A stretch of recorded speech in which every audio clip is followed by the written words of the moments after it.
Just when you think Oda ran out of tricks, his bag gets even deeper. Like, to this day, after decades, he is still hitting us with some crazy plot twists. Egghead is genuinely becoming one of my favorite arcs in One Piece. Just banger after banger. The fact that things that he set up decades ago is finally coming to play. Chapter 1106 is finally out. If I sound weird, I'm a little sick again, so bear with me. Oda just dropped a major bombshell at the end of the chapter with the return of Dorry and Broggy to rescue the Straw Hats, or should I say Sun God Nika crew, the Sun God Pirates.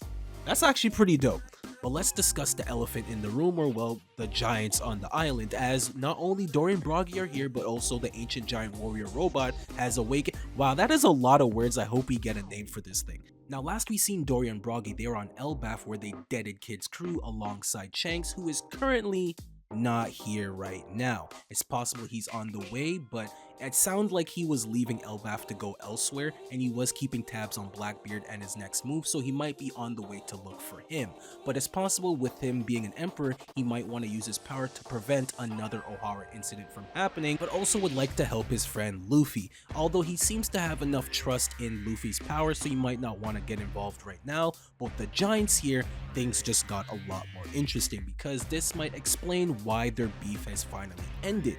For the longest time, I just assumed Oimo and Kashi went over there to pick them up, but it seems like it's possible that these guys saw the wanted poster of Luffy in Gear 5 and recognized this is Sun God Nika, the man that we've all been waiting for. And the government were trying to prevent Luffy's wanted poster going out, as they feared that someone or some people would recognize this form, which means that the warriors of Elbaf are fully aware of the legend of Sun God Nika, which makes a lot of sense to me, as we know that they like to praise the sun as well as celebrate the death and rebirth of the sun. But they're not the only ones who was waiting or recognized this form, as soon as Shanks saw the poster, he immediately made a claim for the One Piece, hinting that this form is needed for the future of Shanks's plans.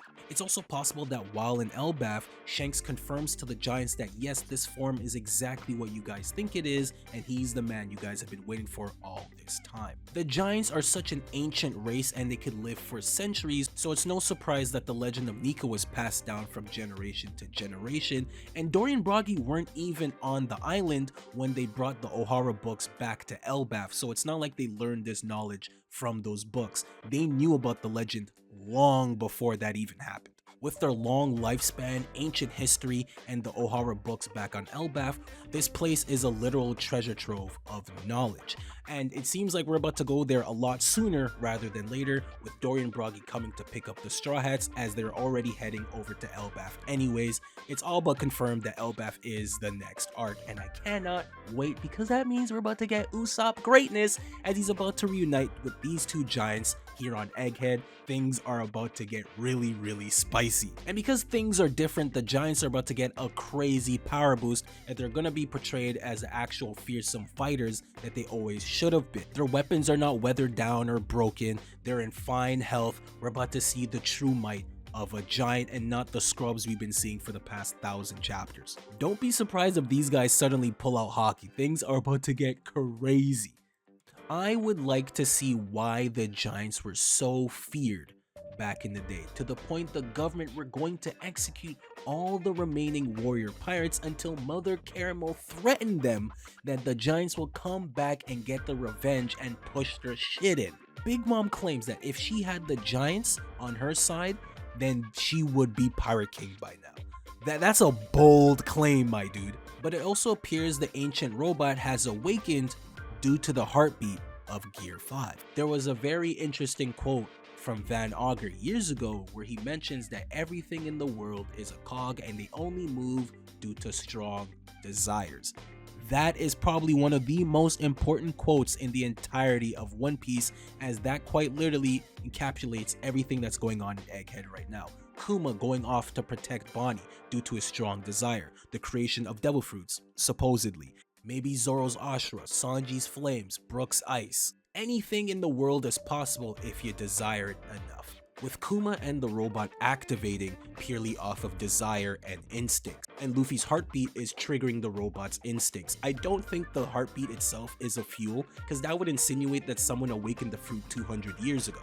I think similar to Zunisha, when they heard the heartbeat, they realized, oh shit, he's back, it's time to get into action. With this thing activating, we're about to get a lot of info on the ancient history, Nika, the giants, as well as this ancient robot, and why it might have attacked Mary Joie 200 years ago. But other things did happen in this chapter as well. Bonney and Kuma finally got to see Luffy in Gear 5 and realizing that this is Sun God Nika.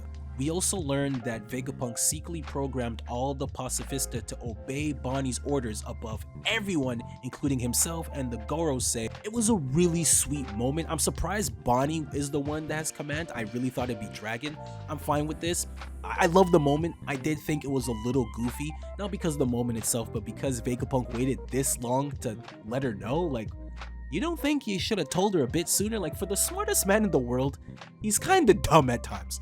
However, he gets stabbed by Saturn. I highly doubt that he dies here, as I think he has a lot more to offer to the story, and it would be a huge waste to kill him off here, considering he hasn't done anything besides being surprised at what's going on. However, it is possible that he does die, and that could be the Egghead incident, and they blame that on the Straw Hats.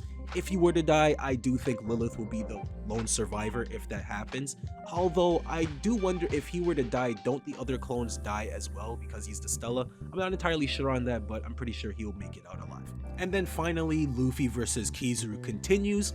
Borsalino's kind of pissing me off, not because of his character. I actually think everything he's doing makes a lot of sense for him. He is unclear justice. He's always been in that gray area, and he's kind of going back and forth on what the right thing to do, but he will always pick business over personal feelings. So him betraying the Marines so suddenly wouldn't really make much sense for his character, and we've seen in the past where Marines were conflicted with their own personal beliefs, such as Garp and Kuzan, and they still had to do what they had to do doing their job, but at the very last minute they did the right thing, and I think the same thing could apply with Kizaru here. We literally seen when Saturn got sent flying by Kuma, he looked relieved, as in, thank God it's over, I don't have to kill my friends anymore. I'm willing to assume if Saturn were to be defeated before Kizaru, he might back off, or at the very end, right when the Straw Hats are escaping, he might send them off similar to Kuzan did with Robin. Even Fujitora, who is the most kind-hearted admiral, still had to do his job, even though it went against his beliefs sometimes, but he did turn a blind eye and found some leeway, so I can see Kizaru kind of doing that.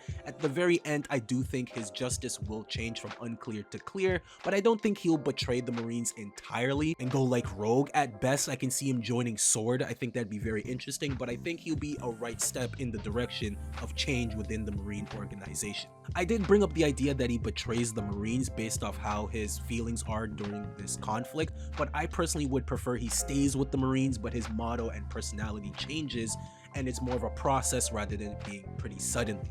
The annoying part about Kizaru is that they keep overemphasizing that he doesn't want to do this and he's conflicted, and it's like, shut up bro, you're still following orders, just do what you gotta do and let's get over it.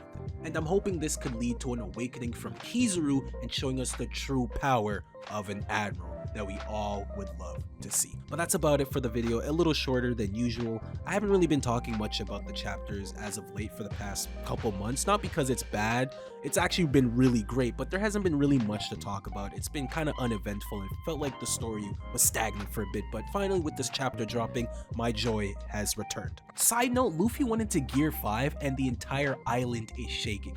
This guy is crazy, man. God damn. For the longest time, I've been waiting for the Egghead incident to really pop off. So far, it hasn't really been that serious to me, like a Buster Call in 2024, like be for real.